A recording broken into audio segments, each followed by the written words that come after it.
ஆவடி அருகே 1.5 கோடி ரூபாய் மதிப்புள்ள தங்க நகை கொள்ளையடிக்கப்பட்ட சம்பவம் தொடர்பாக சென்னைக்கு 2 கொள்ளையர்களை அழைத்து வந்திருக்கின்றனர் காவல்துறையினர். முழு விவரங்களை செய்தியாளர் கார்த்திக் வழங்க கேட்கலாம். கார்த்திக் வணக்கம். அவர்கள் எங்கிருந்து அழைத்து வரப்பட்டிருக்கிறார்கள்? அழைத்து வரப்பட்ட அந்த 2 குற்றவாளிகளும் தற்பொழுது எங்கு வைத்து விசாரணை மேற்கொள்ளப்பட்டு வருகிறது? அவர்களிடம் முழு விவரங்கள் என கார்த்திக்.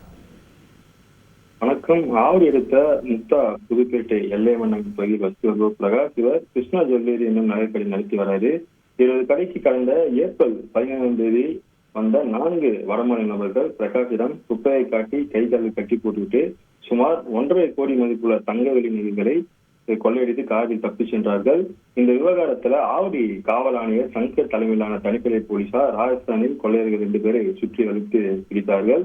அவர்களிடம் இருந்து 40 லட்சம் மதிப்புடைய தங்க வெள்ளி நகைகளை பறிமுதல் செய்த போலீசார் கொள்ளை சம்பவத்தில் ஈடுபட்ட முக்கிய குற்றவாளிகளான அசோக், சுரேஷ் ஆகிய இருவரை கைது செய்தார்கள்.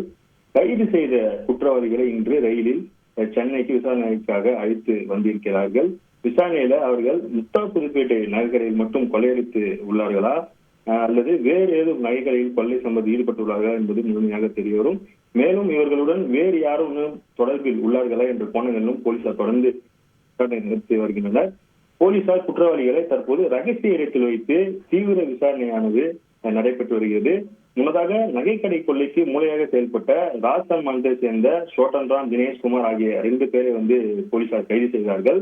அவர்களிடம் இருந்து தங்க, வெள்ளி நகை மற்றும் பணம் ஆகியவை பறிமுதல் செய்யப்படும் குறிப்பிடத்தக்கது. முழு விவரங்களுக்கு நன்றி கார்த்திக்.